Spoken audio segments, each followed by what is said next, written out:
Bom, graça e paz a todos, sejam bem-vindos ao canal do professor Rafael Rocha e Teologia.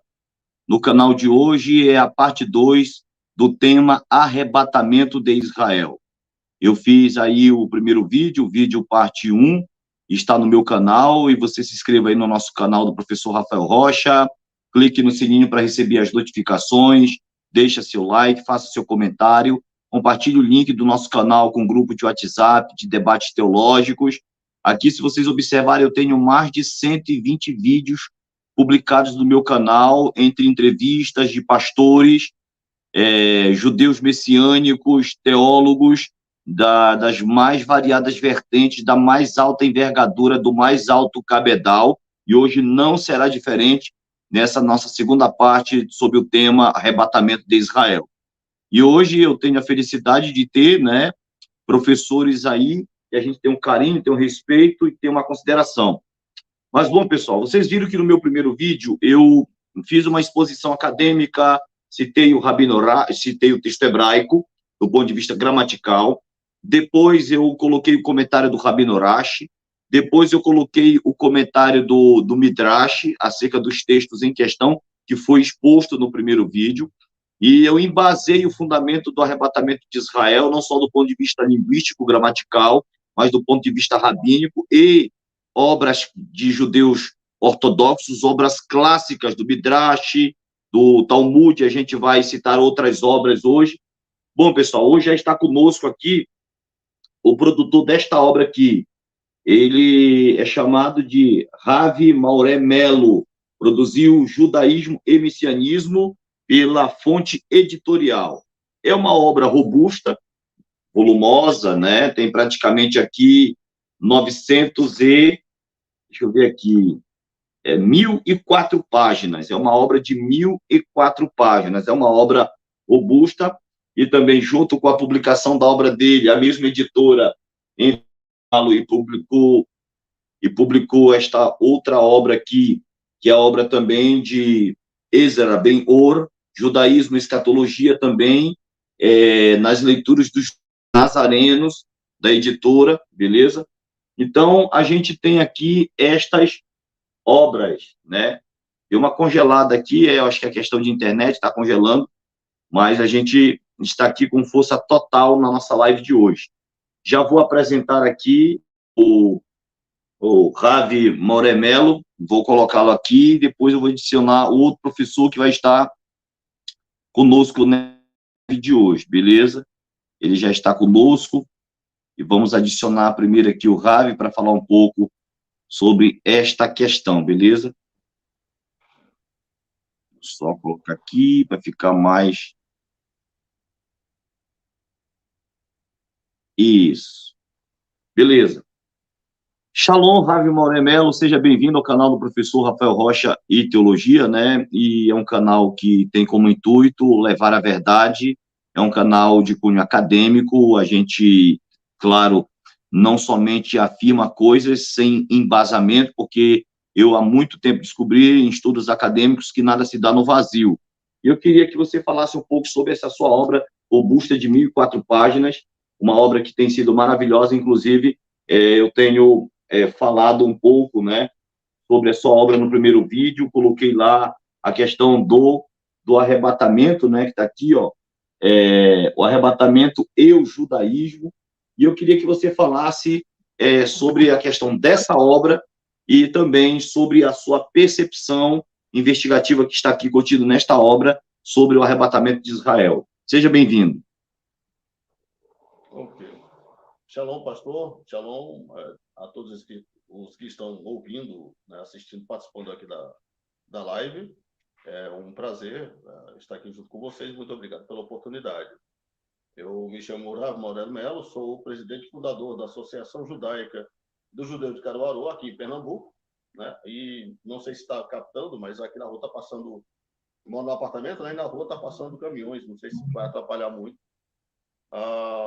Essa obra, o título dela original se chama As Muitas Vozes, E por questão de marketing, a fonte editorial achou por bem publicá-la sob o título de Judaísmo e Messianismo. Então, essa obra ela vai estar no mercado exposta com esses dois títulos. E judaísmo e messianismo acabou se tornando realmente o título mais popular, né? Mas muitas vozes, judaísmo e messianismo, trata-se de uma mesma obra. E essa outra obra que o senhor apresenta, né, do Ezra Ben-Hur, ela é uma obra cristã, né? Não tem a ver com judaísmo, não tem a ver com o meu trabalho, é uma obra distinta, né? A capa realmente parece, é uma questão de marketing, né? Sobre a questão da obra em geral, ela procura explorar os aspectos judaicos do Novo Testamento, né? Então, todo o Novo Testamento orbita ali dentro de um contexto judaico do primeiro século. E esses aspectos judaicos do Novo Testamento nem sempre são evidenciados pela maioria do público leitor ou expositor em pregações do Novo Testamento, e a obra se propõe a isso, a evocar trechos da tradição judaica que exploram, aprofundam e evidenciam os aspectos judaicos do Novo Testamento. Em relação ao conceito do arrebatamento, eu busco a ótica judaica sobre este assunto. É óbvio que, no mundo judaico como um todo, o termo arrebatamento ele não é discutido, né? Não existe o termo arrebatamento como sendo o título de um tratado sistematizado, trabalhado teologicamente, mas o conceito em si ele existe, e existe desde a Torá, né? Desde o que os cristãos chamam de corpo pentateuco, né? Existe todo esse contexto, existe uma promessa feita no início, existe todo um processo que vai desenrolando toda essa jornada que culmina com o popular arrebatamento. Da maneira judaica, existem alguns detalhes que divergem da maneira cristã de pensar. E com isso, não quero trazer a questão para o contexto de certo ou errado, né? Quem é que está certo, quem é que está errado, não é essa a minha... Nem a minha intenção na obra e nem a maneira como eu me posiciono. Eu geralmente compreendo que judaísmo é uma religião, cristianismo é outra religião. Então, cada qual, dentro de suas fronteiras, tem o seu próprio conceito de certo e de errado, né, referente ao sagrado. Então, o judaísmo tem a sua maneira de pensar isso.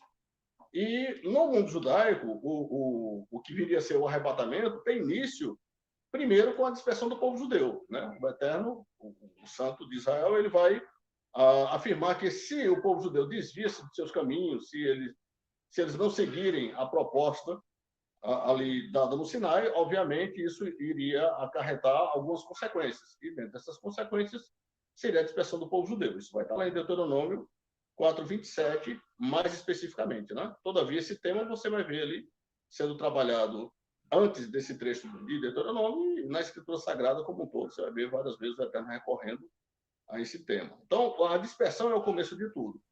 E qual a necessidade da dispersão? A necessidade da dispersão ela é dupla. A primeira é punir Israel por não andar alinhado 100% com os ditames da Torá. A segunda é forçar Israel a fazer o que naturalmente eles deveriam ter feito caso tivessem andado alinhado com a Torá, que seria espalhar o monoteísmo para o mundo, né? Ensinar as nações do mundo que existe um único Deus verdadeiro e que há um caminho reto para se chegar a ele. Como Israel vai se sentir confortável e vai se voltar para dentro de si, então vai trair, em certa medida, essa proposta divina num plano maior, né? Maior do que as fronteiras nacionais de Israel, e o Eterno, portanto, tem que dispersar o povo para que esse povo disperso, em meio às nações, dissemine a maneira judaica de pensar entre as pessoas. Consequentemente, aí ocorre um fenômeno de mão dupla. Na medida em que Israel incentiva as pessoas, influencia as pessoas, as nações acabam influenciando também Israel, o que resultou, no final das contas, no que o ator israelense Liro Baranes, né, no documentário gravado em Israel chamado Ouvir Hakorá, vai chamar de judaísmos. Então, esses judaísmos é a base judaica baseada na Torá, tendo como detalhe que muda o dia a dia judaico, sendo importado dessas influências dos povos de fora, né? Uma vez o mundo deixando claro, eu só conhecendo sobre Deus, Ravi, falando para os nossos internautas, que o Ravi Mauremelo, ele não é nem judeu ortodoxo, nem judeu messiânico. Ele é uma outra vertente do judaísmo, entendeu? E eu gostaria muito que ele explicasse qual a vertente do judaísmo ele é. Ele não é nem ortodoxo, nem messiânico, ele é uma vertente diferente. Eu gostaria que ele explicasse um pouco também sobre isso, e aí, fazendo um indicamento, continuasse falando sobre o arrebatamento de Israel. Ok. Eu sou judeu messiânico, né? Perdão, que o senhor falou messiânico me induziu, né? Eu, na verdade, sou judeu anucita, né? Os judeus anucitas, eles surgem, sobretudo, é um termo cunhado pelos rabinos brasileiros, né? O termo anuci, ou anucim, é um termo hebraico cunhado aqui no Brasil, mas que acabou se tornando universal. Então, em qualquer lugar do mundo onde se encontre comunidades judaicas da mesma natureza que a minha, eles são chamados de anucitas. Na Espanha, a partir do século XV, esses anucitas eram chamados de marranos. E em Portugal, a partir do século XV, eles eram chamados de cristãos novos. Então, os anucitas são descendentes desses marranos e dos cristãos novos, e eles vêm parar aqui no Brasil a partir de 1490 perdão, eles vão ser expulsos da Espanha a partir de 1492 e chegam aqui no Brasil a partir do descobrimento do Brasil. E a historiadora Anita Novinsky, o historiador Ronaldo Vanifas, o rabino Feitman, que historiou também sobre esse assunto, a Faculdade Hebraica de Jerusalém e tantos outros autores, judeus e não judeus, que trabalharam esse tema, né? O casal Wolf, a Frida Wolf e o Egon Wolf, vão informar que a cada 4 judeus, a cada 4 colonos aqui no Brasil, 3 eram judeus. Né? Eles eram católicos na rua, judeus dentro de casa, e a sua maneira católica de se expressar publicamente era temendo os tribunais da Inquisição. Né? Então, os anucitas são hoje, né? As comunidades judaicas anucitas existentes hoje é um resgate dessas raízes judaicas, sobretudo aqui no Nordeste, cujo fenômeno se dá desde o Maranhão até a Bahia. E, por extensão, a outros estados brasileiros que, em maior ou menor número, também ocorreu coisa parecida. Né? O pessoal da Ensinando de Sião trabalha com esse tema também, a maneira deles, né? E como tantos outros. Então, judaísmo anucita, basicamente, é isso. Seria esse retorno à religião de nossos ancestrais, ou seja, desses pais judeus cristãos novos que chegam aqui no século XV e que acabam configurando toda essa maneira nordestina que é culturalmente judaica de ser. É basicamente isso que essas comunidades pregam, é isso que eu represento enquanto rabino, né, enquanto judeu anuncito, ok? A nossa crença está baseada na escritura inteira, né? Então tá desde Gênesis até Apocalipse, naturalmente, o que nos aparenta em certa medida com a crença messiânica, né? O que nos difere não seria a crença no Novo Testamento, nisso cremos. O que nos difere é o ponto de partida teológico, né? Para o judeu messiânico, a teologia é cristã, é a teologia cristã. A aparência dele é que é judaica, né? Mas a teologia é cristã. Para nós, não. Nós buscamos interpretar as escrituras sagradas à luz da tradição judaica, à luz do Talmud, à luz do Zohar, à luz da literatura medieval judaica. Né? Então, é nisso que há a distinção. Nós praticamos a circuncisão, praticamos as festas judaicas, tudo à maneira como a Halakha requer. Né? Enquanto no mundo judaico-messiânico, não, eles seguem mais uma questão congregacional, de igreja mesmo, sem muita novidade, salvo a aparência. Né? Na aparência, realmente, eles se caracterizam como judeus tudo direitinho, mas eles não abraçam a circuncisão, eles têm os motivos teológicos deles para não abraçar. Tem determinadas festas judaicas que eles também não celebram, né? Como Purim, por exemplo, onde a principal mitzvah é beber até poder se embriagar. Então, naturalmente, isso para o mundo cristão, sobretudo o mundo evangélico, né?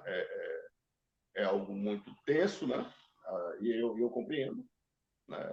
É a maneira deles de viver o sagrado. Enquanto no mundo judaico a gente celebra tudo isso. Né? Seria mais ou menos essa diferença. Beleza.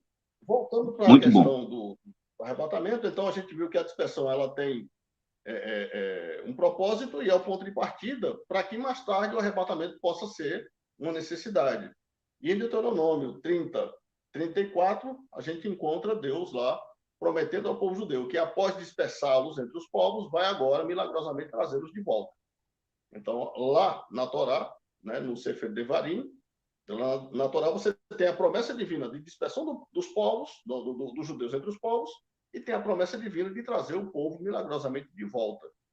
Quando a gente caminha nas Escrituras Sagradas, a gente vai ver flagrantemente Paulo, lá em 1 Tessalonicenses 4,17, vendo o pessoal indo embora. Então, Paulo estava entre os Tessalonicenses, ou seja, fora da Terra Santa. No que ele tem essa visão, no que ele tem essa revelação, ele vai ter a revelação de acordo com o local geográfico onde ele se encontra. Ele se encontra fora e, portanto, ele está vendo os santos indo, né?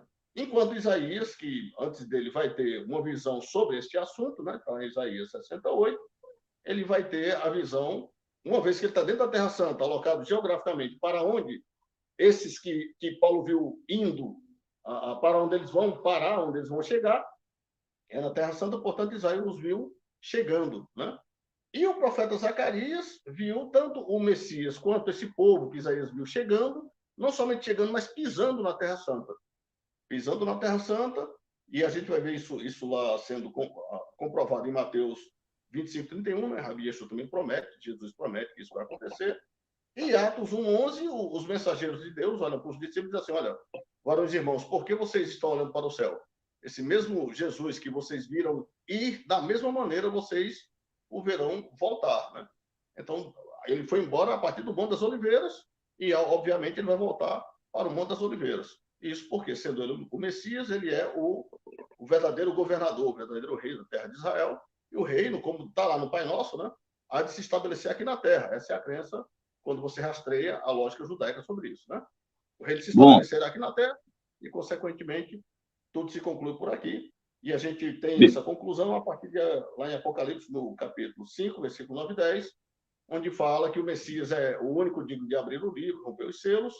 Ele, com seu sangue, comprou gente de todos os povos e nações, os fez deles reis e sacerdotes, e eles reinarão sobre a terra, né? Então, no final das contas, o resumo de tudo isso é o arrebatamento judaico. Ele não se dá do chão para o céu. Na verdade, ele se dá de terras pelo mundo para uma terra que é a terra de Israel, né? O céu, nesse caso, seria apenas a estrada por onde esses santos milagrosos passarão. Né? Então, poderão aí morar no céu. E essa seria uma distinção entre a maneira judaica de pensar para a maneira cristã de pensar sobre isso. Bom, para corroborar tudo aquilo que foi dito pelo Rav Moremelo, eu quero fazer um compartilhamento de tela para você ver que o que ele está falando tem embasamento em obras rabínicas clássicas. Daqui a pouco já vou estar acionando aqui em sala, né? Adicionando em sala o professor Helry, que está aqui. Mas eu vou fazer o seguinte: primeiro eu vou adicionar o professor Helry, que já está conosco aqui em sala, e juntamente com o professor Helry nós vamos comentar algumas coisas que precisam ser comentadas do ponto de vista documental, beleza? Já está conosco aqui o professor Helry. Bom, pessoal, eu compartilhei a tela com vocês de um texto de Isaías 27:12, que diz assim: naquele dia o Senhor padejará o seu trigo desde as correntes do rio até o ribeiro do Egito, e vós, ó filho de Israel, sereis colhidos um a um, viu, professor Helry? Esse colhidos aí dá uma ideia também de arrebatamento, e Deus ele fará essa questão. O Rabino Rashi diz que esse colhidos que está aqui na tradução, ela vai ser feita no momento em que for tocado o grande shofar. Então, veja o comentário do Rabino Rashi, que eu compartilhei a tela com vocês aqui, diz o seguinte: que o Senhor reunirá, literalmente baterá, Jonatas presta, ou seja, ele vai comentar cairá morto, ou seja, as nações desde as margens do Eufrates até o riacho do Egito. Digo, no entanto, que essas expressões, isto é, bater e reunir, coincidem uma com a outra, com aquele que carrega as suas oliveiras e volta a recolher, e outros a recolhem da terra. Assim, o santo bendito seja ele, iniciará a reunião, Kibbutz Galuyot, né, a reunião dos exilados, como diz, um grande shofar será tocado. Então, qualquer semelhança com o que o Rabino Rashi diz, numa interpretação de Isaías 27:12, com o texto de 1 Coríntios, que a última trombeta soará, e Paulo disse lá em 1 Tessalonicenses 4, do 15 ao 17, que na voz do arcanjo, no alarido e na trombeta de Deus, o shofar de Deus, aí todo o processo escatológico de ressurreição dos mortos justos, da glorificação dos salvos e do arrebatamento dos salvos, que eu acredito, Ravi Mauremelo, eu acredito que se aplica tanto aos judeus salvos no messianismo do Mashiach, tá? Tanto quanto os gentios que se tornaram igreja. Então, os judeus na Septuaginta grega são chamados de eclesia, da congregação, da assembleia e dos salvos, que foram chamados para fora do seu lar, dos seus lares, das suas casas, para se reunir numa assembleia solene de culto, de prestação de culto a Yahvé. Então, também os gentios que se convertem a Cristo Jesus, nosso Senhor, ao messianismo de nosso Senhor Jesus Cristo, eles prestam culto ao Yahvé como uma eclesia, como uma assembleia, como uma congregação. Então, diz que, numa questão escatológica, Rashi já descreve que esse ser colhidos um a um, numa espécie de arrebatamento, ele será feito justamente dentro do momento em que o grande shofar for tocado. Então, eu estou compartilhando a tela, porque o professor Helry sabe que, quando eu falei do arrebatamento de Israel, lá no grupo de professores, do grupo Refúgio Teológico Top, e eu citei Ravi Mauremelo lá no meu debate com o professor Matheus Rangel, em São Paulo, na Rede TV, em TV aberta, né, para todo mundo ver, eu citei o arrebatamento de Israel, que foi, inclusive, o professor Matheus Rangel, que debateu comigo, que vai aparecer amanhã, quarta-feira, 11 horas da noite, no dia 28 de junho, o nosso debate, ele vai assim, parece que no debate ele vai debochar do que eu vou falar, mas ele me disse no particular que o que ele fez ali não foi um deboche. Ele, na verdade, ficou surpreso que ele nunca tinha ouvido falar sobre o arrebatamento de Israel. Então, parecia que eu estava apresentando algo novo, né, para a comunidade evangélica nacional no nosso país, mas que não é nada novo nem no judaísmo ortodoxo, não é nada novo nem no judaísmo messiânico, e nem também na vertente do judaísmo do Ravi Mauremelo, que é selitista, como é, professor? Como é, Ravi, que o senhor chamou? Judaísmo anucita. Hein? Judaísmo anucita. Judaísmo alucita. Então, essa vertente do judaísmo alucita também não é novo, o arrebatamento de Israel. Quer dizer, normalmente, majoritariamente, são os evangélicos pentecostais que têm um conceito de arrebatamento meramente neotestamentário, sem ter feito um processo diacrônico para entender o arrebatamento no Antigo Testamento. Comentando também o texto de Isaías 68, que é um texto citado no livro do Ravi Mauremelo, Ibn Ezra, que é também um exegeta judeu, tá? Um judeu ortodoxo, ele diz o seguinte: quem são estes? Etc. Esta pergunta se refere às crianças, né? Ou seja, na verdade, crianças do ponto de vista da linguagem poética da profecia, são as pessoas puras ou que deverão estar num estado de pureza para serem arrebatadas. E diz, as palavras, levante-se, brilhe, etc., serão dirigidas por Deus a Sião. Veja que não é dirigido só a crianças, mas a Sião, diz Ibn Ezra. E essas crianças é uma representação da pureza que Sião precisará ter na vinda do Mashiach para poder desfrutar do arrebatamento. E diz, parece que explicou que este capítulo, sendo um diálogo entre Deus e Sião, é atribuído a Deus. Contém uma pergunta feita por Sião. Os versículos que seguem contêm a resposta de Deus. Caso contrário, a observação aqui é supérflua, ou pelo menos fora do lugar. Ou seja, está dizendo que é uma profecia para Sião. E Ibn Ezra está comentando Isaías 68, que diz, quem são estes que vêm voando como nuvens?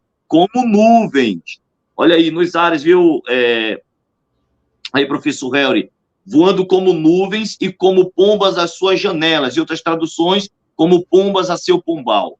Então, nós temos aqui um forte indício de um arrebatamento feito pelo Mashiach, e que o povo de Israel é o tipo de arrebatamento, inclusive cristão, viu, Mauremelo, que eu acredito. Qual é o arrebatamento que eu acredito em 1 Tessalonicenses 4?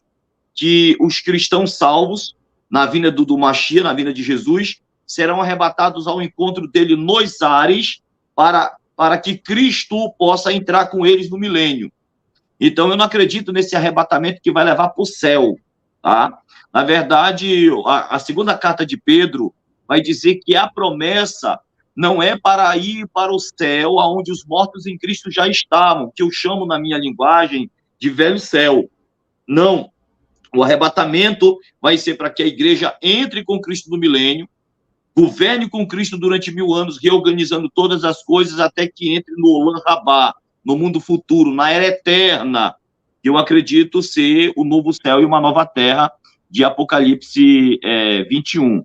Então, aqui eu estou colocando também essas questões, vou parar de compartilhar a tela aqui, para que os internautas pudessem ver que, de fato, a gente está tratando de um assunto com base, tá, pessoal? Tratando de um assunto com base. Nós não estamos aqui sem nenhum tipo de fundamento. Agora eu vou passar a fala para o professor Helry, e o professor Helry pode falar, professor Helry. Agradecer aí aos irmãos pela oportunidade, é muito bom estar discorrendo acerca desse assunto ligado à escatologia, que é um assunto que eu gosto muito. E ontem a gente teve um bate-papo ao vivo sobre esse assunto, deu para ter um embasamento aí de fundamento, né? Agora nós podemos ir um pouco mais além daquilo que nós abordamos ontem. Então, eu iria perguntar para o professor Rafael, para o Rav Moraes Melo, acerca da interpretação das outras vertentes judaicas, né, acerca desse arrebatamento. O professor Rafael já falou ali alguma coisa, o Rav também, né, por exemplo, os judeus ortodoxos, ou mesmo que sejam aí os judeus messiânicos, qual o posicionamento deles acerca disso. Então, nós entendemos que, até onde eu vi, né, podem existir nomenclaturas diferentes, mas a conclusão entre, pelo menos, essas 3 vertentes judaicas acerca desse arrebatamento específico é a mesma. Então, a conclusão é a mesma, embora, às vezes, a mecânica possa ser um pouco diferente, principalmente por parte dos judeus ortodoxos. Né? Até onde eu percebi é isso. Se eu estiver equivocado, depois os irmãos podem me corrigir aí tranquilamente.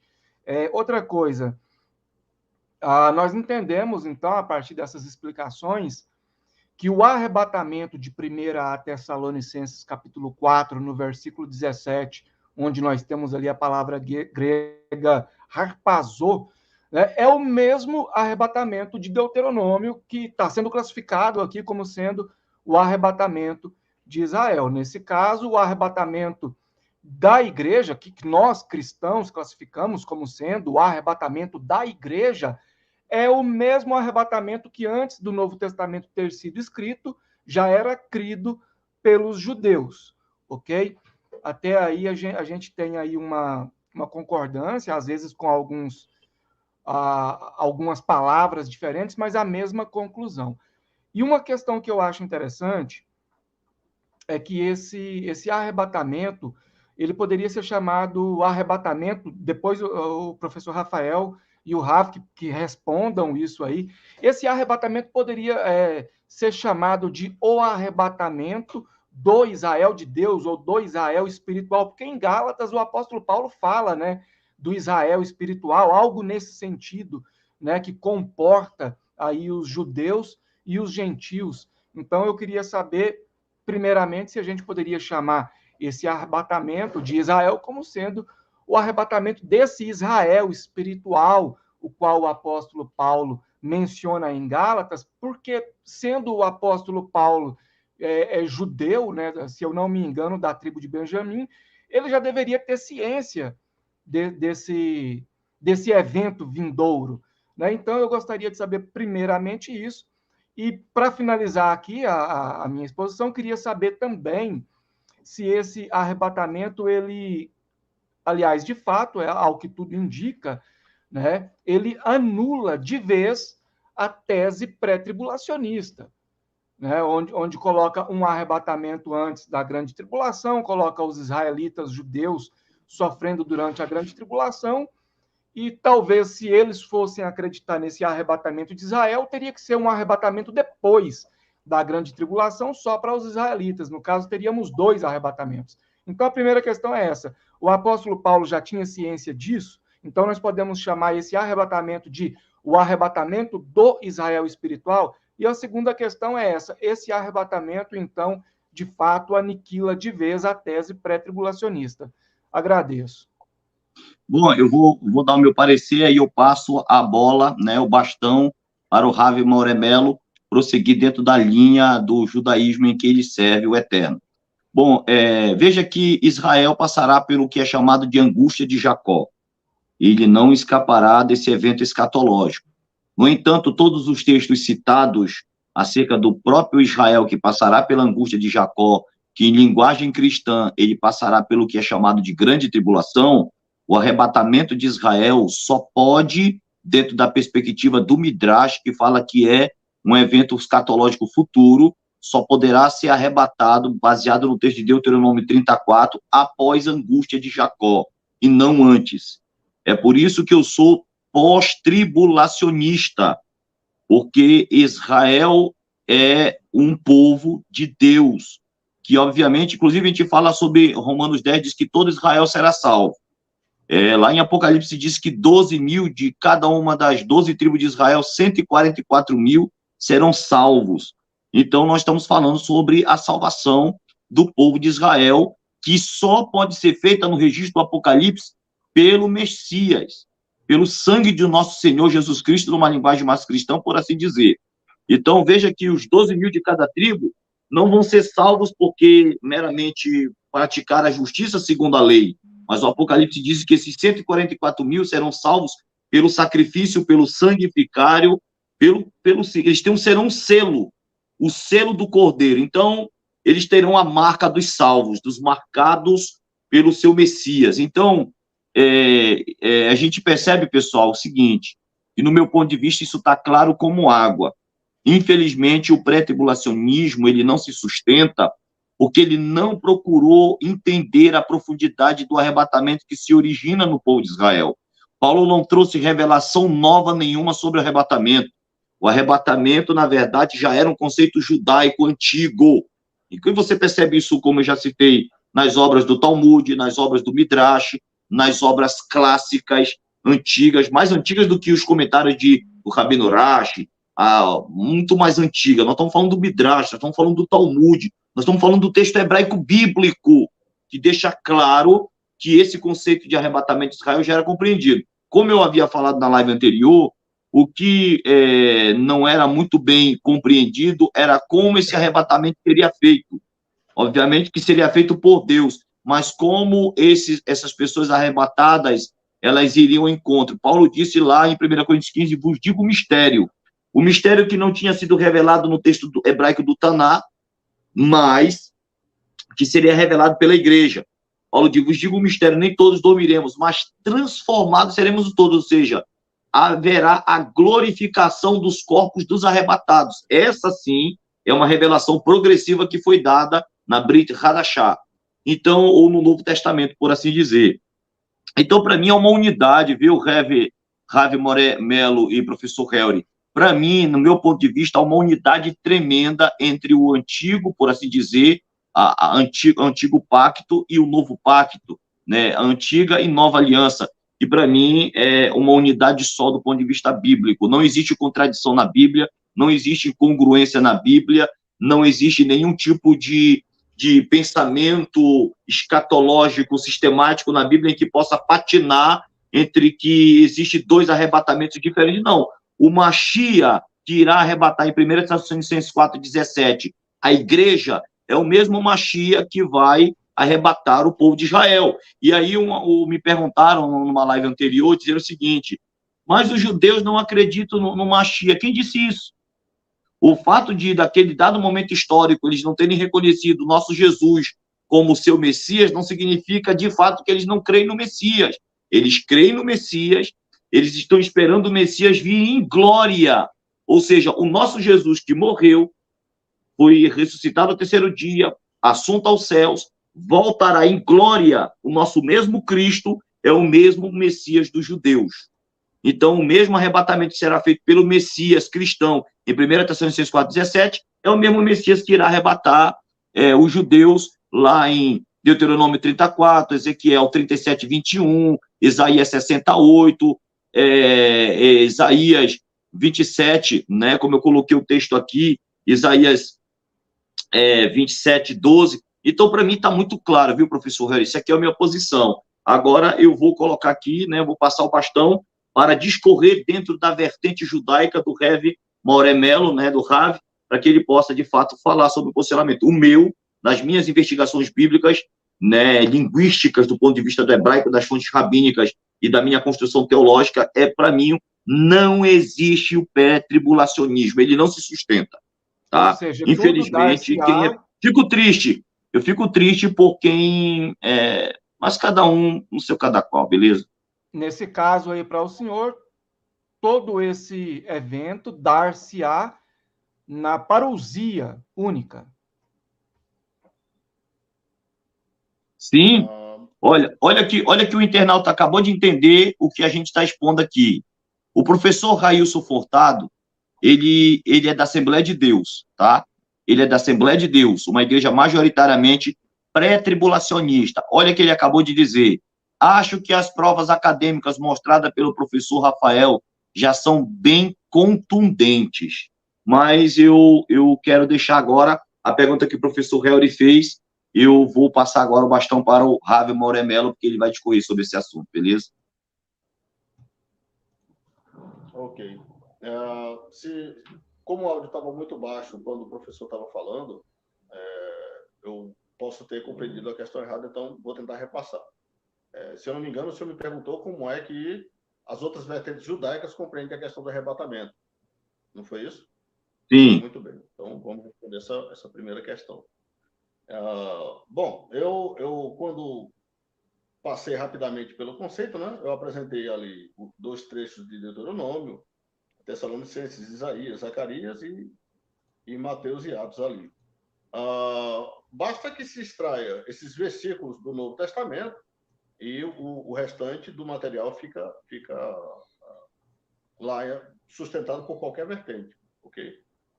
O que é que não fica claro nas outras vertentes judaicas, né? Não fica claro como esse transporte ou por quem esse transporte se dará. Isso não fica claro.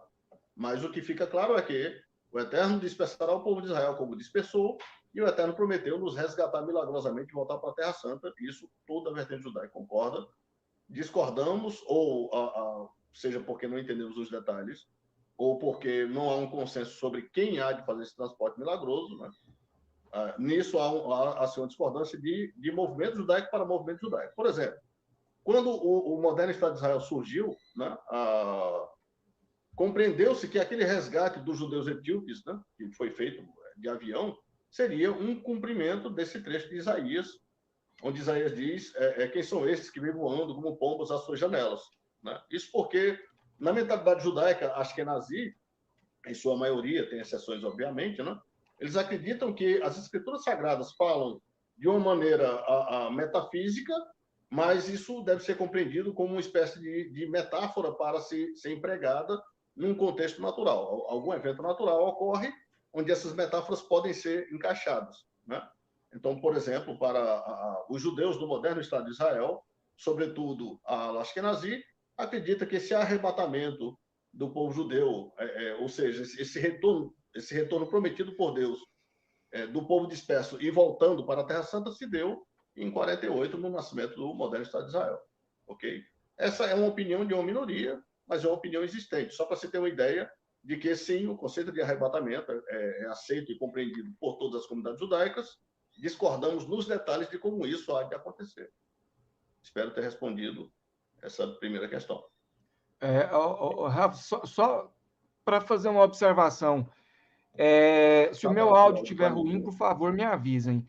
Essa questão desse arrebatamento, desse povo disperso, que é novamente reagrupado e tal, isso dependendo da interpretação, pode gerar uma conclusão acerca de um reagrupamento judaico Perdão, pós-exílio. professor. Tá, o seu áudio para mim está baixo. Não sei se é um problema meu aqui, não. Professor Rafael, o senhor me ouve aí tranquilamente?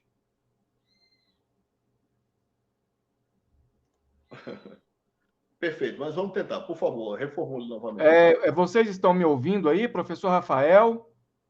Eu estou ouvindo só um pouco baixo, mas estou ouvindo. Olha, eu estou aqui com o controle da minha televisão, aí o que é que eu estou fazendo? Eu estou deixando mudo o meu áudio para não dar microfonia e escutando aqui pela minha TV como é que está o áudio de vocês. Aqui na televisão está muito bom o áudio do Mauremelo e muito bom o áudio do professor Helry.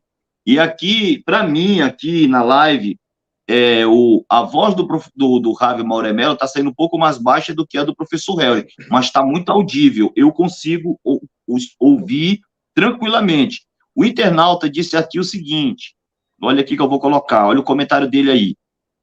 Ele disse assim, o áudio do Javi está muito baixo, beleza, mas depende muito, né?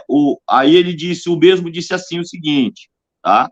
Só para ficar aqui. O Helry eu ouço bem, o Javi tá baixo. Beleza, mas eu tô colocando na televisão aqui, tá legal para mim, na TV, né? Tô com o controle aqui, eu desligo o áudio, eu tô conectado aqui, eu sou um cara meio que eu fico antenado para saber como é que tá funcionando o negócio. Tá bom, tá muito bom. E para mim, apesar de estar baixo o áudio, daqui a voz do Javi Mauremelo, mas estou conseguindo ouvir ele muito nitidamente bem, entendeu? Mas Ok, tá, ok. entendeu? O que eu ia observar, o Ravi, era o seguinte: é acerca dessa interpretação do arrebatamento de Israel, conforme o senhor explicou aí e tal, tem a ver com os dispersos e tal, o reagrupamento desses dispersos. Isso não daria base, é só uma curiosidade, eu acho que outras pessoas também querem saber disso. Isso não daria base para que as pessoas viessem a interpretar esse reagrupamento como sendo a reconstrução de Israel, o reagrupamento que aconteceu no período pós-exílio babilônico? Quase compreendi, professor, perdão. Eu compreendi que o senhor está questionando se essa minha percepção não dá margem para que as pessoas, e aí não compreendi muito bem alguma coisa da Babilônia. Perdão, O professor Rafael puder retransmitir a pergunta. Professor Rafael, eu gostaria de saber do Rav se a interpretação dele não dá margem para algumas pessoas conjecturarem que esse reagrupamento, esse retorno dos dispersos, não teria a ver basicamente com o período pós-exílio, onde Israel se reagrupa de novo e tal. Sim, sim. Ravi, o que ele está querendo dizer é o compreendi, seguinte: compreendi. se esse tipo de reunião feito pelo Eterno não é meramente uma reunião natural, vou aqui usar a linguagem, natural, que foi feita no período de Neemias e Esdras, quando o povo de Israel estava regressando do exílio para a terra de Israel, ou seja, é o que eu chamo, brincando, né, mas eu acabo chamando de teologia do pega o Guanabara e vem, que é a teologia que eles vão de pé mesmo, caminhando para a terra de Israel. E o senhor crê nisso? Eu sinceramente, pelas fontes rabínicas que eu consultei, é um negócio sobrenatural. Mas eu não sei como é que o Ravi vê. Você vê que meramente as pessoas podem conjecturar, pode abrir margem, Ravi, para que eles possam conjecturar que se trata de uma reunião feita pelo Eterno de forma natural, eles voltando do exílio para Israel, pode abrir margem para isso? O que é que o senhor acha? Ok, então, mas se o professor, né, rever a minha observação anterior, eu contemplei essa possibilidade quando eu disse que uma pequena Sim. ala do judaísmo Ashkenazi acredita que esse arrebatamento se realizou no retorno para o moderno Estado de Israel. Mas essa é uma percepção da minoria. Basta compreender, por exemplo, que pessoas concordando não é uma coisa natural. O natural, principalmente hoje em dia, é que a gente discorde. Né? Então, É verdade. se entre duas ou três pessoas concordar, como disse Rabi Yeshua Nutz, né? Quando tiver dois ou três em meu nome lá, eu estarei, ou seja, é um milagre, né? Você acaba atraindo a presença do Mashiach, porque concordar é uma coisa milagrosa, é algo sobrenatural, quanto mais fazer uma nação concordar, né? Uma nação, milhares de pessoas, e essas pessoas estão distribuídas em toda a parte do planeta, pessoas com língua diferente, cultura diferente, a escolaridade distinta, cada um pensando da sua maneira, e eles, de repente, começam a imaginar que vale a pena largar tudo que tem na terra onde vivem e rumar para um outro lugar, do nada, um lugar hostil, um lugar seco, um lugar difícil de se viver, né? Um lugar, uma das áreas mais violentas do mundo, Então, uma percepção como essa não pode ser natural, ainda que seja feita a pé. Se a multidão saísse a pé em direção à Terra Santa, ainda assim isso não seria uma coisa natural. De qualquer maneira, a opinião da maioria dos judeus é que isso se dará, sim, de maneira sobrenatural. O que não se concorda, o que não há um consenso, é qual fenômeno sobrenatural que desencadeará o processo. Né? Então, cada comunidade vai ter ali a sua percepção, em termos de detalhes, sobre o fenômeno que desencadeará o arrebatamento. Mas sobre o arrebatamento ser sobrenatural, ele é, sim, 100% natural, 100% sobrenatural e, consequentemente, será um evento que o mundo não poderá ignorar. Né? Será algo grande. Você vai ter muita gente ali quebrando leis da natureza, né? As leis naturais das coisas, e indo parar milagrosamente lá na Terra Santa. Hoje, o Estado de Israel tem o tamanho do Estado de Sergipe. Né? Para que Israel possa comportar todos os judeus do mundo, ele tem que aumentar, aquele Estado lá tem que aumentar 10 vezes mais. E isso não se fará de maneira natural, porque a ONU, naturalmente, não vai deixar. Os países árabes não vão deixar. Então, Israel, naturalmente, ele não cresce. Israel só vai tomar as proporções que está lá descrito nas Escrituras Sagradas, ou seja, ele só vai voltar ao seu tamanho original por imposição divina. Isso não se dá de forma natural, isso se dará de forma sobrenatural e mediante, obviamente, uma guerra, uma tensão muito grande. Né? Ravi, o que o Ravi Mauremelo está falando, eu havia dito para o professor Helly na nossa live anterior. Você se lembra, professor Helly? Eu falei que toda a extensão geográfica e territorial de Israel, a verdadeira extensão geográfica e territorial de Israel, foi peregrinada por Abraão, Isaque e Jacó. Só os patriarcas peregrinaram a extensão inteira da terra. A atual terra de Israel hoje, na era da pós-modernidade, não tem o tamanho da terra percorrida por Abraão, Isaque e Jacó.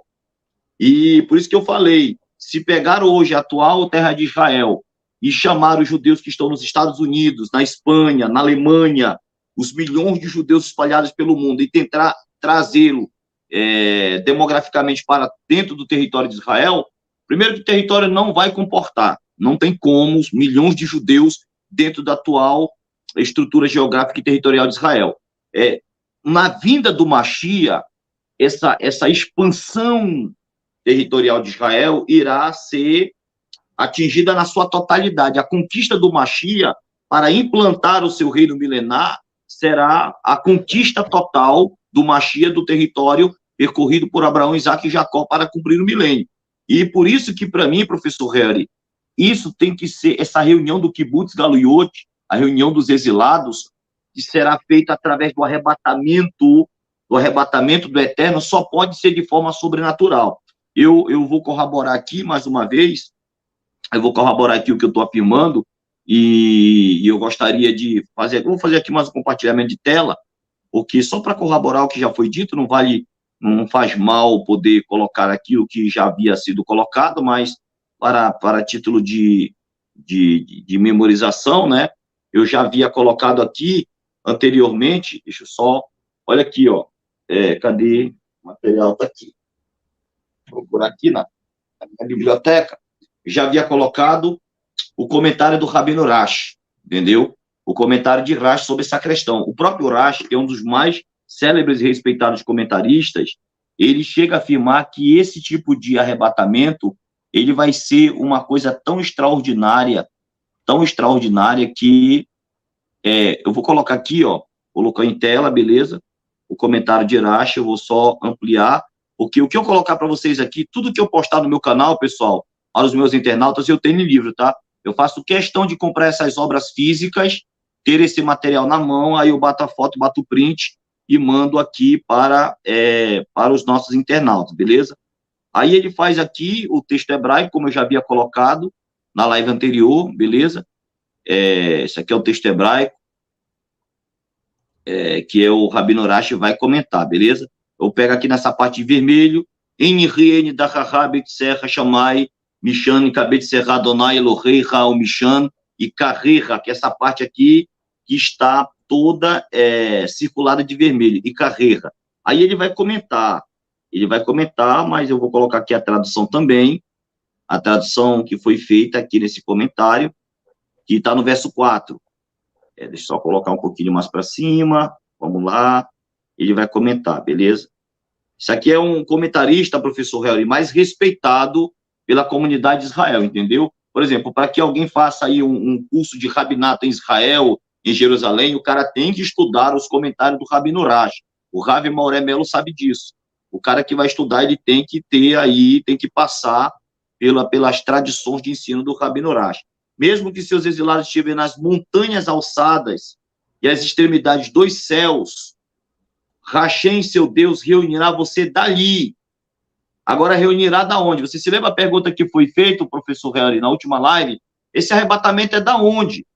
Nas montanhas alçadas às extremidades do céu, ou seja, por todas as partes do mundo, por assim dizer. Ele tirará você de lá. Esse tirará é carreira, arrebatará. Aí o Rabino Urash vai fazer o seguinte comentário, só para recapitular. Vou colocar aqui, tá? Vou ampliar aqui, e aqui é o comentário do Rabino Urash. Eu tenho aqui, mas eu estou colocando para a gente ser um mais didático, tá? Mais didático. Rabino Urash diz, então, Hashem, seu Deus, fará retornar seus exilados. Em hebraico, Veshav, literalmente, ele, Deus, retornará. Então, olha aqui, isso aqui é um forte indício da divindade do nosso Senhor Jesus Cristo. Porque, no entendimento de Urash, quem está voltando é Deus, para arrebatar o seu povo. Mas no nosso entendimento cristão, quem fará o arrebatamento, professor Harry, é o nosso Senhor Jesus Cristo. Então, nós temos um forte indício da divindade de Jesus. A Torá deveria ter escrito, Veshiv, trará de volta. Ocorre que os nossos sábios aprenderam que a Shekhinah paira sobre o povo de Israel. E, por assim dizer, compartilha das aflições do exílio. Essas aflições aqui é o período tribulacional que eu acredito. Assim, quando os judeus forem resgatados do exílio, Deus escreveu sobre si mesmo que ele retornará junto com os exilados de Israel. Aí eu vou colocar um pouquinho mais acima.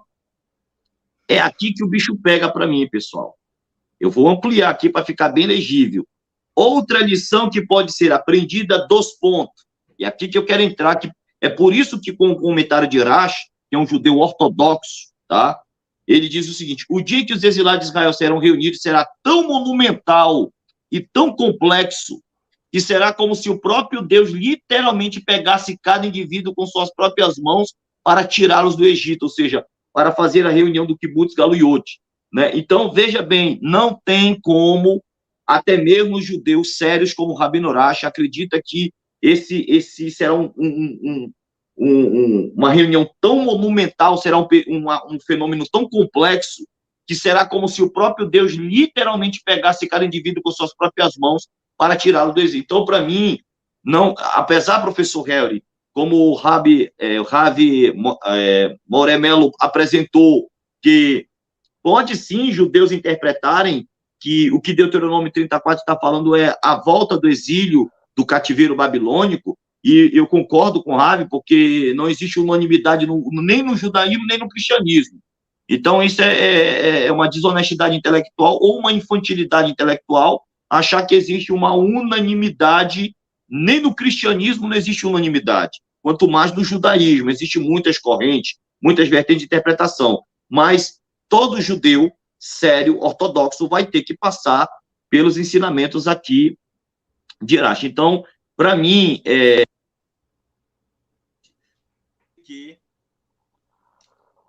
ele acredita que será nesta obra aqui. Ficou sem áudio para mim, viu, pastor?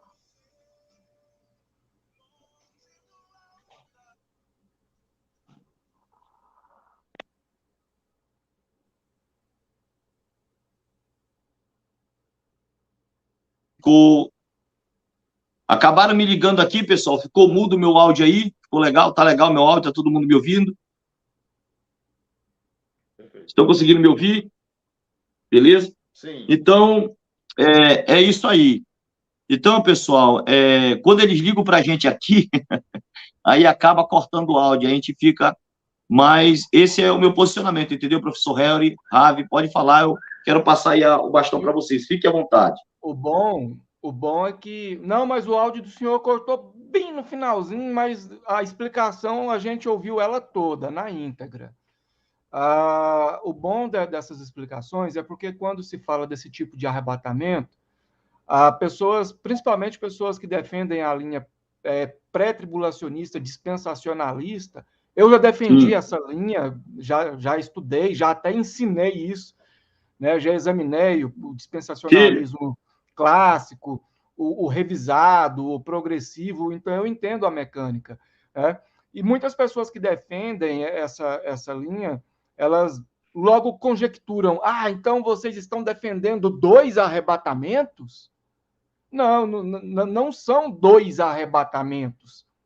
É que o arrebatamento, conforme citado para Israel, ele é esclarecido no Novo Testamento como sendo o arrebatamento da igreja, que abarca gentios e judeus.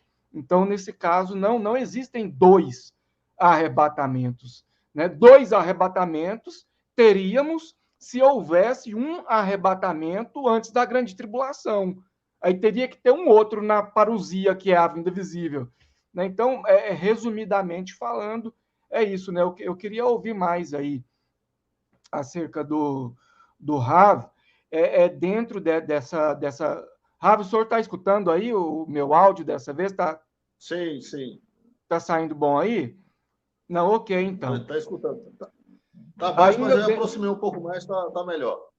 Não, ainda dentro dessa questão judaica, então, o senhor conhece judeus fora do segmento que o senhor faz parte, que acreditam que, mesmo sendo judeus, mesmo não acreditando em Jesus como Messias e tal, o senhor conhece judeus de outras vertentes que encaram o arrebatamento de 1 Tessalonicenses capítulo 4 como sendo esse de Deuteronômio, que o senhor está dizendo ser o arrebatamento de Israel? O senhor conhece outros judeus que pensam assim: olha, nós não acreditamos em Jesus Cristo e tal, não aderimos ao Novo Testamento, mas entendemos que esse arrebatamento que Paulo fala é o arrebatamento de Israel, lá em Deuteronômio. O senhor conhece?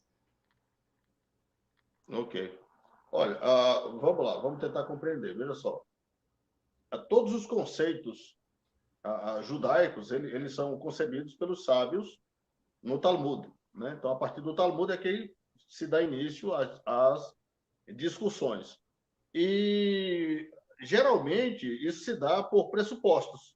Então, os sábios eles se reuniam no Sinédrio, discutiam sobre a realidade judaica, sobre o sagrado, concebiam seus pressupostos e buscavam nas escrituras sagradas apoio. Ok? Então, a partir dali, o conceito é estabelecido e repassado adiante. Né?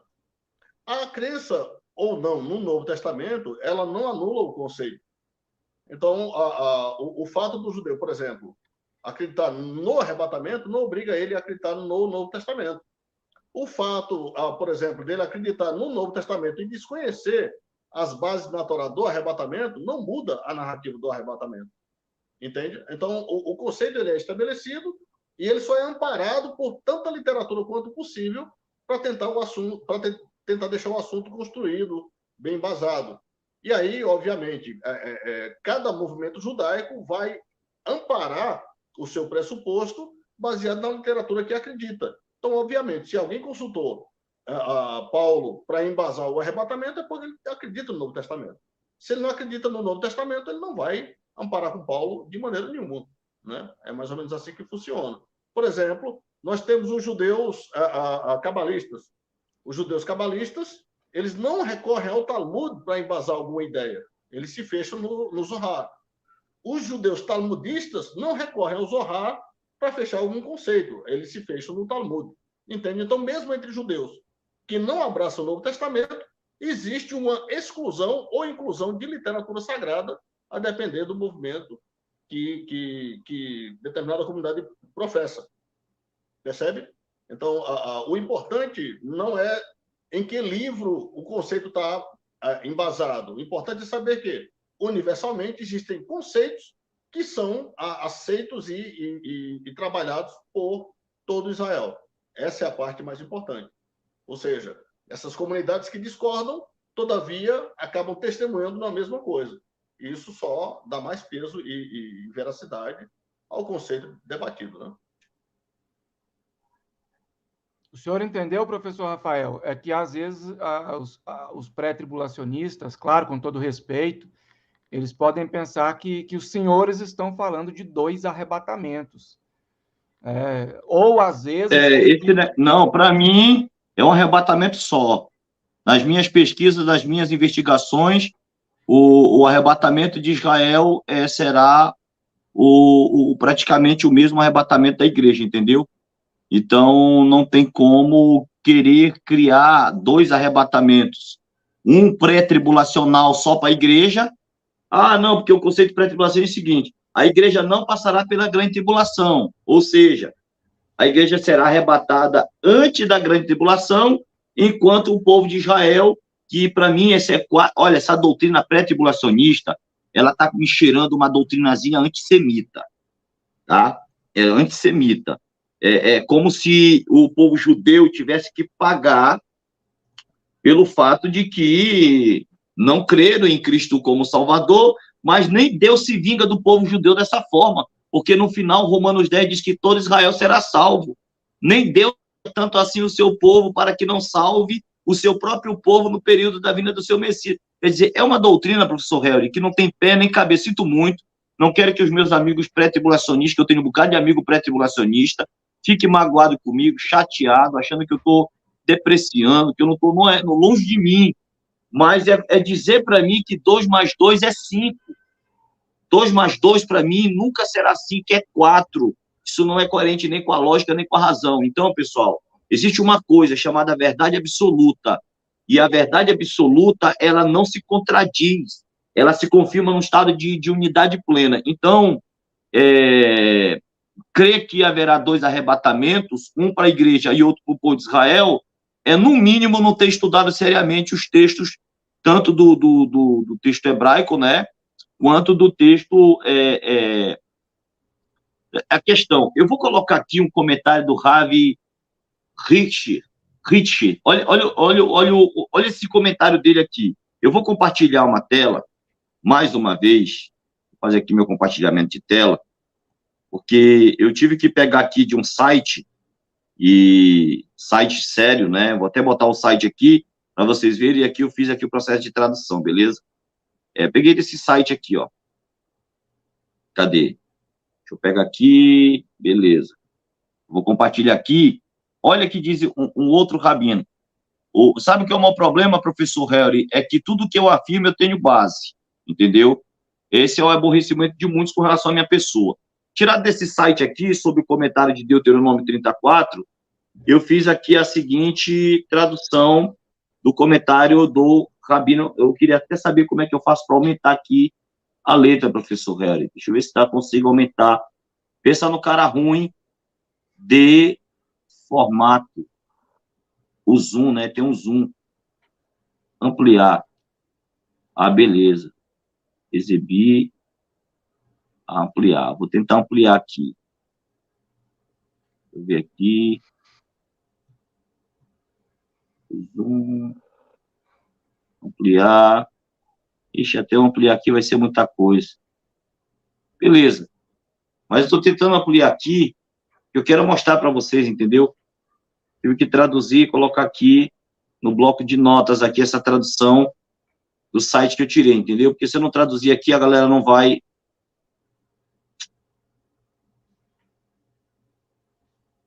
entender. Enquanto eu estou ampliando aí, o professor Helry pode comentar com o Ravi aí, beleza? Pode comentar essa questão. Para mim, está muito claro, beleza, pessoal? Está muito claro, é um ensinamento muito claro. O arrebatamento de Israel e da igreja é um só. Então, a igreja... Ora, se Israel vai ser arrebatado com a igreja, não é lógico, professor Helry, que a igreja passe pelo período da grande tribulação junto com Israel? O que é que vocês acham aí? Isso é uma pérola, parceiro, escatológica, e a galera não vai poder fugir. Eles vão ficar mesmo, vão se espernear, mas o funil bíblico, olha, é muito bacana quando a gente estuda a Escritura no desejo de se chegar à verdade. A gente vai afunilando o negócio de tal forma que chega ao ponto de não poderem negar o óbvio. O ponto de negar o óbvio. Estou aumentando aqui, vai ficar legal agora. Só trocar uma ideia com o Ravi aqui, enquanto o senhor arruma essa questão da tela.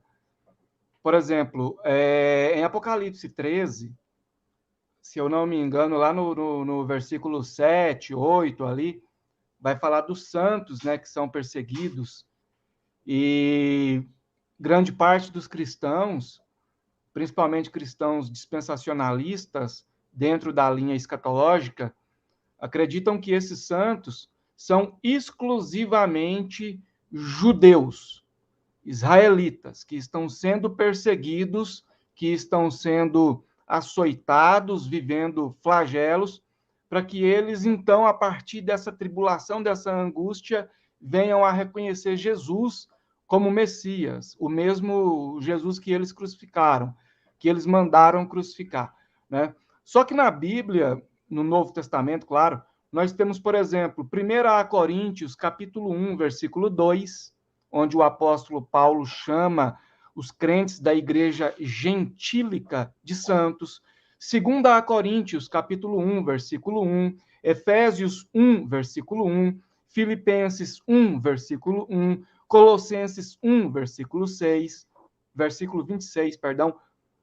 Passagens estas onde o apóstolo Paulo chama os crentes, os cristãos da igreja gentílica de santos, né? Então, para o Ravi aí, que com certeza já deve ter lido essa questão dos santos sendo perseguidos ali no Apocalipse 13, o senhor enxerga de que forma esses santos ali seriam os cristãos, seria o Israel de Deus, composto por judeus e gentios, a igreja em si, ou no caso tratariam apenas aí de judeus, esses santos, na visão do senhor? Ok. Inclusive, esse foi um assunto que o pastor sugeriu, né, ainda há pouco, enquanto ele fala ali, esse assunto veio, né? E aí eu estava buscando oportunidade para fazer realmente o comentário. Portanto, lhe sou grato. Muito obrigado, professor, por ter evidenciado essa necessidade, né?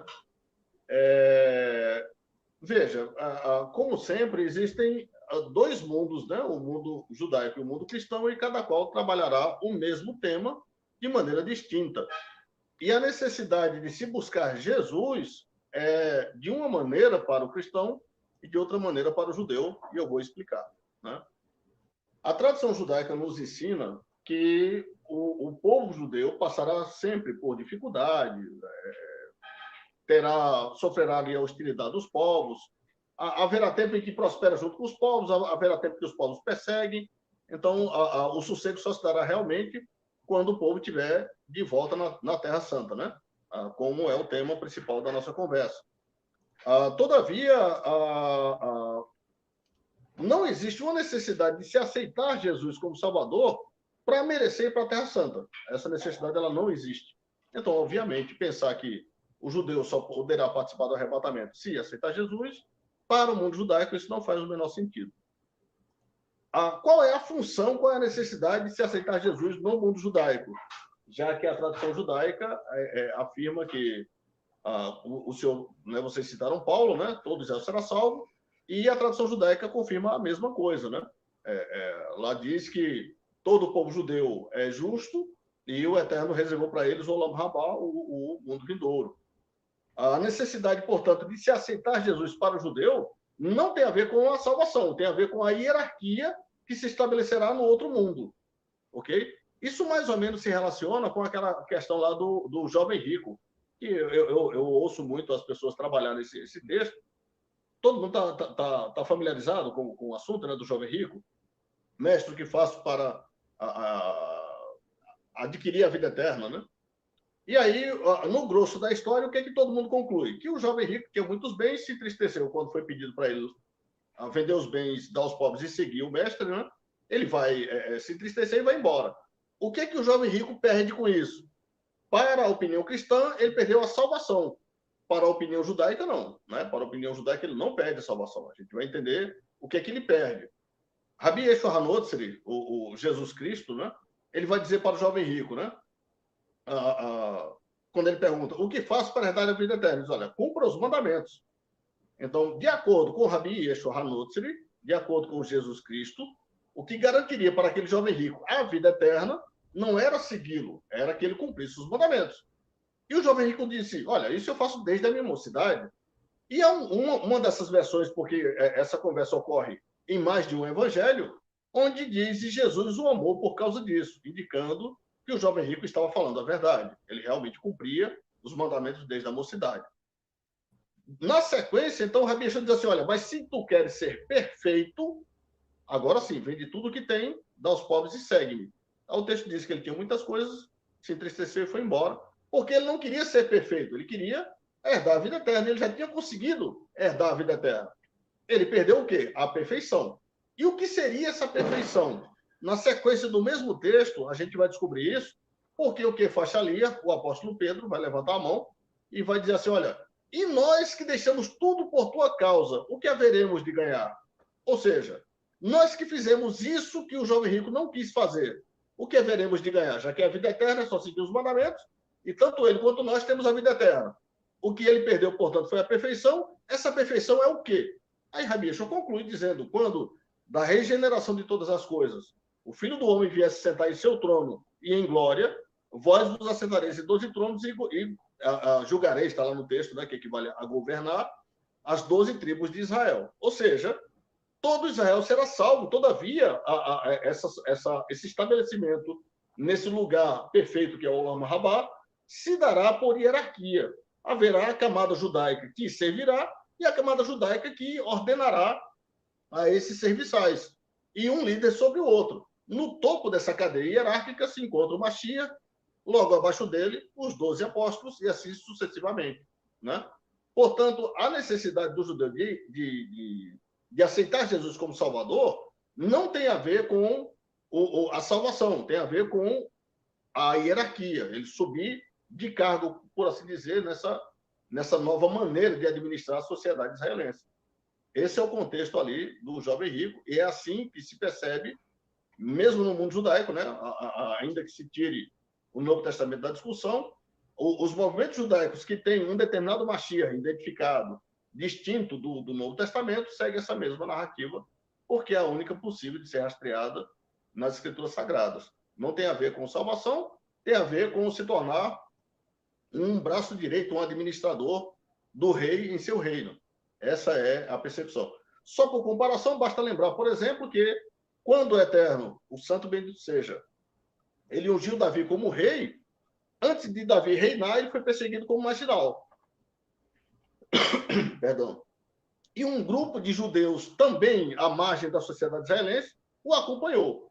Quando a Davi finalmente ele se estabelece no trono, o que é que acontece? Esse grupo de marginais israelenses são estabelecidos como autoridades no reino de Israel. Então, é um paralelo, a coisa se dá mais ou menos do mesmo jeito. A diferença do que houve para o que haverá é a magnitude, é o tamanho disso, né? O tamanho do fenômeno. Mas a fórmula é basicamente a mesma. No mundo judaico, Davi, antes de se sentar em seu trono, foi um marginal, foi tido como alguém fora de Israel. No mundo judaico hoje, Rabi Yeshua HaNotzri também é tido como alguém fora do povo de Israel. No mundo judaico, aqueles que seguiram Davi foram tidos como estando à margem da sociedade israelense, perseguida, então, pelo povo de Israel. No mundo judaico, hoje em dia, do mesmo jeito, os judeus que seguem a Jesus, que seguem a Rabi Yeshua HaNotzri como Mashiach, também é perseguido pela massa judaica como sendo alguém de fora de Israel. Quando o Mashiach, então, se estabeleceu no seu trono, né, em poder e glória, como rei Davi, assim se estabeleceu, então esses perseguidos pela massa judaica serão senhores da nação.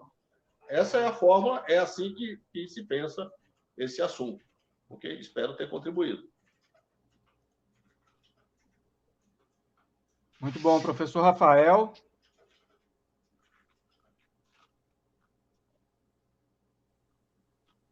Muito bom, professor Rafael. Bom, beleza. Eu estou aqui com o texto de Deuteronômio 34, comentado pelo Ravi Hirsch. Ele diz o seguinte, ele vai pegar duas palavras-chave de Deuteronômio 34, que é Ikabet Serra e depois Ikarreha. São duas palavras para reunir e arrebatar, ou seja, é reunir para arrebatar. Ele diz assim, reforçado, afastar-se e dirigir-se. Ikabet Serra, ele recolhe todos, mesmo os mais isolados, que se desviam para a distância mais distante de sua distração. E carrega leva você de volta para si mesmo, para o seu destino primordial, que é exclusivamente adequado para ele, como ele disse, durante a sua primeira redenção e eleição. Ou seja, o arrebatamento é para os eleitos, o arrebatamento é para a redenção final do seu povo através do Messias. E é por isso que a igreja irá desfrutar dessa questão. Para mim, eu vou colocar agora aqui um dos textos assim chaves para mim, esse texto que eu vou botar aqui na atualizada, porque é um texto assim que eu acho que poucas pessoas, professor Helry, têm discorrido sobre a questão de Efésios capítulo 2, a partir do verso 11. Eu vou colocar aqui, beleza? O verso 11. Olha o que Paulo explica. Vamos lá. Isso aqui, pessoal, guarde isso no coração de você. Esse texto é a interpretação de Paulo acerca da unidade da igreja com o povo de Israel, entendeu? A igreja dos gentios com a comunidade de Israel. E como está falando de comunidade de Israel, está falando da nação inteira, beleza? Portanto, lembrai-vos de que outrora, vós gentios na carne, chamados em circuncisão por aqueles que se intitulam circuncisos na carne por mãos humanas, naquele tempo estava sem Cristo e separado da comunidade de Israel, estranhos alianças da promessa. Aí uma vez eu vi um pré-tribulacionista, Ravi Moremelo, dizer que essas alianças da promessa tem a ver só com a conquista da terra, a conquista territorial. Não, as alianças da promessa incluem tudo que diz respeito àquele pacto. Por exemplo, Deuteronômio 34, que é um texto da lei, fala sobre a promessa na lei do arrebatamento de Israel. Então a igreja, ela tinha que desfrutar sobre essas alianças da promessa, não tendo esperança e sem Deus no mundo. Aí o verso 13, mas agora em Cristo, vós que antes estavam longe, fostes aproximados pelo sangue de Jesus. Professor Helry, não tem algum tipo de problema as comunidades evangélicas querer fazer, a comunidade evangélica não, o cristianismo como um todo, fazer essa ruptura total de Israel, querer dizer assim, não, nós vamos se desapartar de Israel, dos ensinos de Israel, daquilo que Israel deixou de interpretação do texto hebraico do Taná, da fonte rabínica, bora se desapartar, porque nós não queremos aderir ao extremo do movimento judaizante condenado por Paulo na carta dele aos Gálatas. Sabe o que acontece, professor Helry? As pessoas estão combatendo o extremo com outro extremo. Na tentativa de não se judaizar, por assim dizer, eles romperam com tudo aquilo que Paulo disse no verso 4, no verso 13. Mas agora em Cristo, vós que estavam longe, fostes aproximados pelo sangue de Jesus. Foi aproximado a quem? A comunidade de Israel e as alianças da promessa. Verso 14. Porque ele é a nossa paz, a qual de ambos os povos, aqui só colocou de ambos, fez um. E derribando a parede de separação que estava no meio, a inimizade. A inimizade. Aboliu na sua carne a lei dos mandamentos na forma de ordenança, naquela forma que o movimento judaizante queria aplicar. Cristo aboliu aquele extremo judaizante na igreja. Paulo disse assim, aboliu na sua carne as leis do mandamento nas formas de ordenança, não na forma de princípio, entendeu? Que é uma outra coisa, que a gente tem que falar um pouco sobre os princípios, sobre as leis, sobre algumas questões, para que dos dois criassem em si mesmo um novo homem, fazendo-se a paz.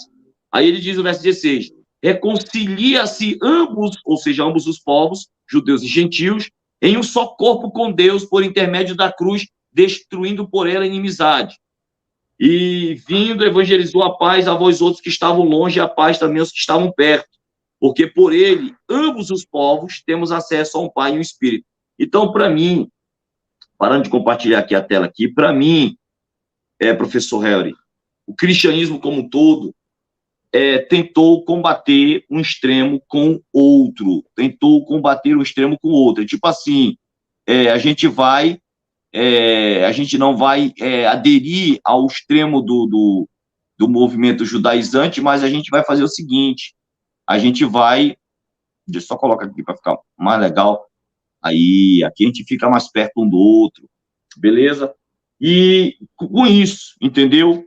Com isso. Então, pessoal, infelizmente, agora imagina, o que é que pode sair de um cristianismo que foi feito por jambuzeiros bravos, rompidos da sua raiz da oliveira, que é Cristo. Cristo era judeu, mentalidade judaica, ensino judaico e tal. Olha, eu sou pastor cristão, eu sou pastor da Igreja do Evangelho Graça e Verdade. A nossa igreja não entra no extremo de nenhum tipo de extremização, de judaização na nossa igreja, não. Mas eu sou um cara apreciador, como professor de hebraico, eu sou apreciador não só da língua, mas da cultura, da mentalidade e da forma como eles interpretaram aquelas questões. O professor Harry, na última live, Ravi Mauremelo, me perguntou o seguinte: não seria, porventura, a tentativa do argumento pela autoridade pegar aqueles textos judaicos do Antigo Testamento e interpretar? Digo, não, nós cristãos fazemos a mesma coisa. A gente pega o texto grego do Novo Testamento e interpreta as heranças apostólicas a partir dos ensinamentos dos pais da igreja. Nós cometemos as mesmas práticas que os judeus também cometem. Os judeus analisam o texto hebraico do ponto de vista gramatical, vão para a Midrash, vão para o Talmud, vão para as obras para os comentários rabínicos acerca daquele texto, e a partir daquelas heranças rabínicas, eles tentam interpretar o texto. Nós cristãos fazendo a mesma coisa que a gente não admite, professor Harry. A gente vai para o texto grego, a gente vai para o Novo Testamento, a gente vai para a citação dos pais da igreja, os pais gregos, os pais apostólicos, os polemistas, os apologistas. A gente faz o mesmo, a mesma coisa.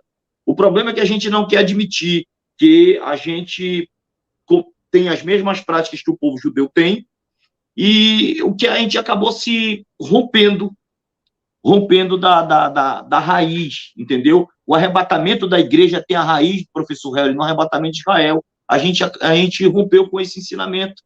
Parece novo para a gente, mas já é velho para os judeus ortodoxos, já é velho para os judeus messiânicos, e já é velho praticamente aqui para o Ravi Mauremelo, que é um judeu silitista, né? Como é, Ravi? Judeu alucita. Oi? Alucita. Judeu alucita. Então, ele é um judeu de uma outra vertente, mas isso aqui ele já sabia, não é novo para ele.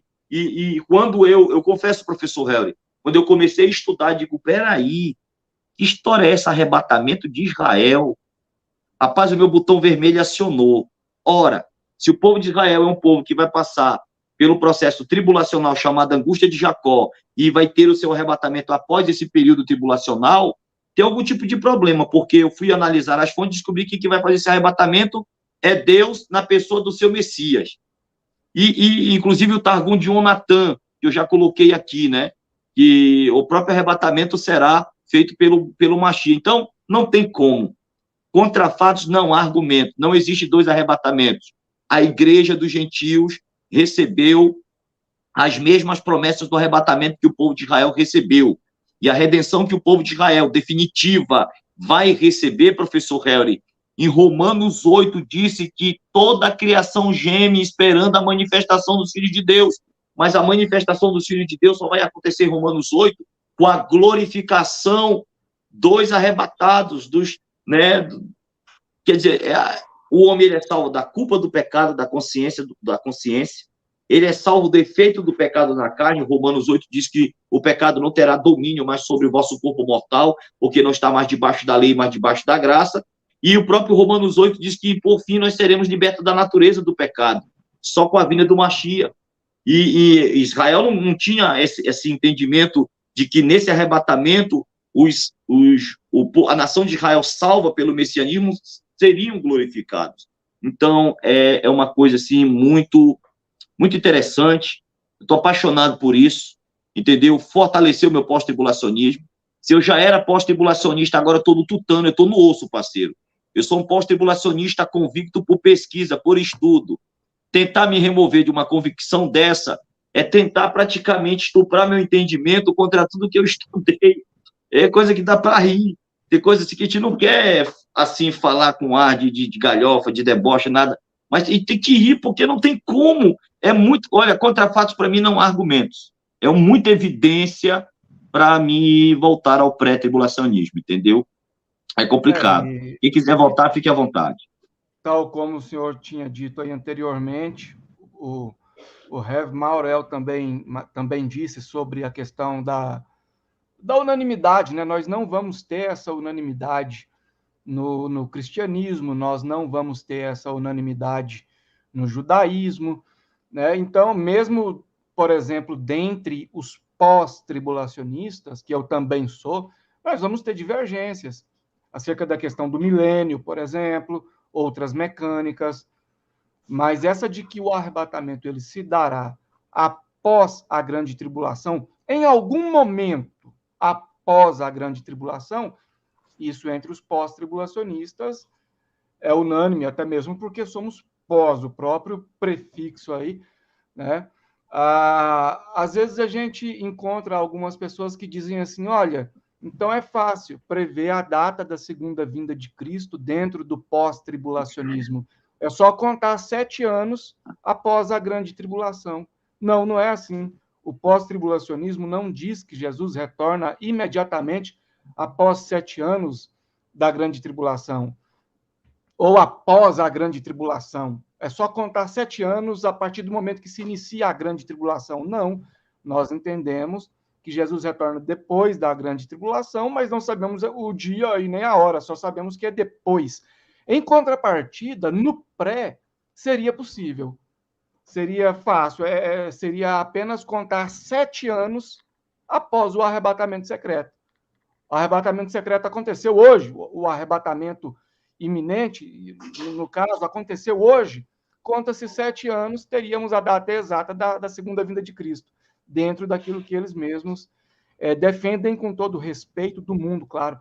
Eu queria fazer só 2 observações aqui ao Rev Aurel e encerro também minha participação. Sobre a questão de Romanos, foi dito aqui de todo judeu, todo Israel será salvo. Eu queria perguntar como que o senhor entende isso a partir da própria explicação do apóstolo Paulo ainda em Romanos, se eu não me engano, no capítulo 9 ou 10, acho que no 9, onde ele importa de Isaías, dizendo que mesmo que os judeus sejam muito numerosos e tal, só o remanescente é que será salvo. Como que vocês contrabalanceiam isso? Todo Israel será salvo e, por mais que sejam numerosos, apenas o remanescente será salvo. E depois dessa é aquela questão de que ninguém vai ao Pai senão por Cristo. O Senhor disse que aceitar Jesus dentro da vertente judaica, dependendo da vertente, não necessariamente incide em salvação, incide em a pessoa, por exemplo, não ter um alto grau de hierarquia, mas mesmo não aceitando Jesus, esse judeu seria salvo. Então, seria essas 2, o remanescente e ninguém vai ao Pai senão por mim. Ok. Vamos tratar primeiro do remanescente, né? Em hebraico, chama-se Sherit Israel. O remanescente de Israel chama-se Sherit Israel. E o Sherit Israel, ele é trabalhado, esse conceito é trabalhado entre os sábios da seguinte maneira. Israel é comparado sempre com uma videira, ora como oliveira e ora como trigo, né? E nessa comparação, se compreende que a planta inteira ela é necessária até que o fruto maduro seja colhido. Uma vez o fruto tendo sido colhido, no caso do trigo, por exemplo, o que resta é palha, e a palha praticamente não tem valor algum, né? Então, todo Israel ele exerce um trabalho de proteger esse remanescente, ok? E então, esse remanescente é que é, digamos assim, a cereja do bolo. No caso de apenas o remanescente que restará, a gente retorna lá ao raciocínio do jovem rico, né? Para o mundo judaico, a salvação não tem a ver com a vida eterna. A vida eterna é uma coisa, a salvação é outra. A salvação, nesse caso, consiste na questão de ser perfeito. Essa perfeição prometida para o jovem rico e estendida, no caso, assertivamente para os apóstolos, quando o Kefa reclama na sua parte, olha, nós que largamos tudo por tua causa, o que haveremos de ganhar? Essa salvação que seria a perfeição, que tem a ver com governar sobre toda a nação, isso pertence ao Sherit de Israel. Só que Sherit de Israel, que é quem governa, são as autoridades do povo judeu, não governa em cima de nada, ou um irmão em cima do outro. Tem que governar para uma classe inferior. Essa classe inferior é todo Israel, e a salvação para essa classe inferior é a passagem de um mundo para o outro. né? Ou seja, por exemplo, quando o Eterno fez a proposta para Noé, o Eterno conversa com Noé, a aliança de Deus é com Noé. Todavia, salva-se Noé, a família de Noé e tudo o mais o que o Eterno compreendeu como sendo propriedade de Noé. Perfeito? Então, se você pensar a salvação como livrando da morte, como sobrevivendo da transição de um mundo para o outro, né, do mundo pré-diluviano para o mundo pós-diluviano, então essa salvação foi comum a todos os componentes da arca.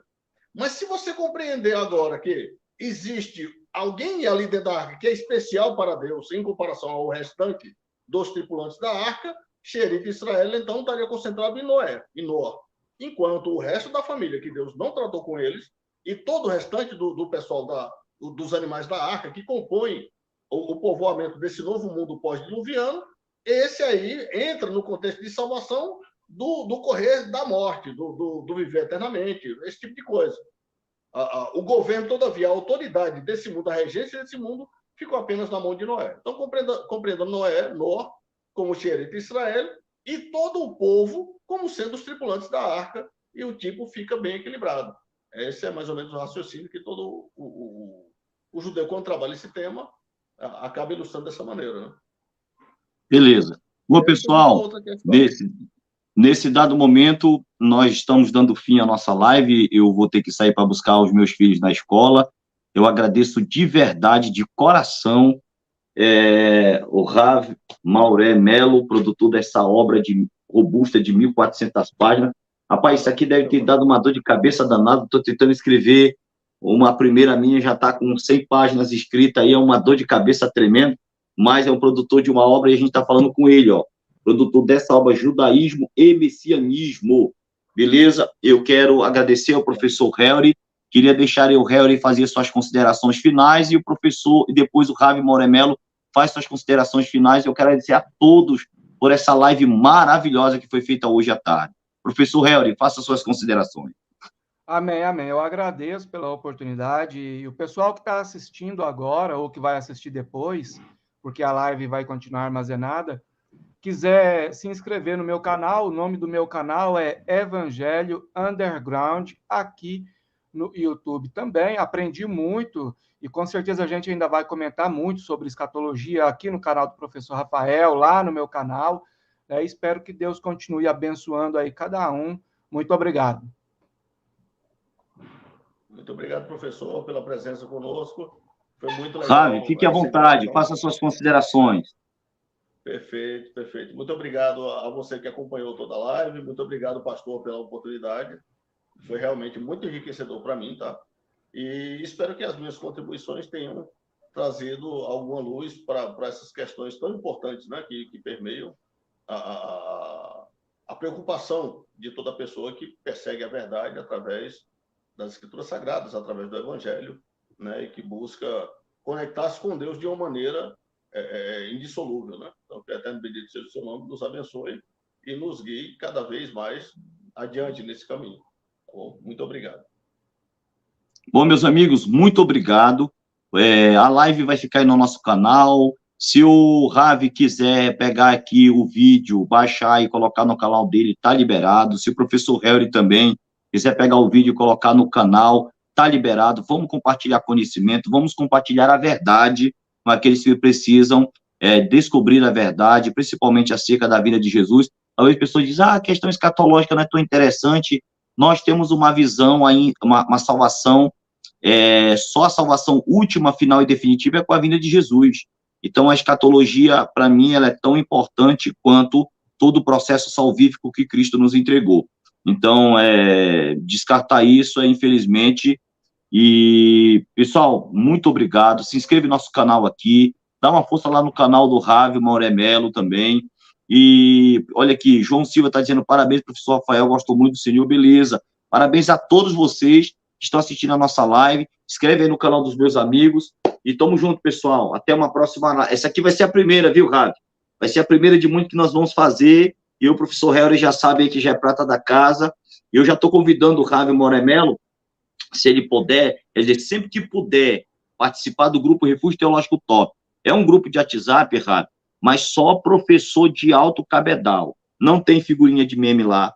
não tem brincadeira lá, são pastores sérios, professores acadêmicos a nível de Brasil, de exterior, lá no nosso grupo, professores de hebraico, de grego, professores perito, e aí a gente já está convidando o senhor para participar desse grupo com a gente não participa sempre, todo mundo tem família, estou saindo agora para buscar meus filhos, daqui a pouco, hoje à noite, 7 horas, eu vou estar aqui no culto nosso, da nossa igreja, a gente não tem muito tempo, mas com o tempo que a gente tem, a gente troca umas figurinhas e participa junto. Pessoal, muito obrigado, professor Harry, professor Ave, Moremelo, tamo junto, meus amigos, um abraço, valeu, shalom, até a próxima live. Até, se Deus quiser. Valeu. Valeu.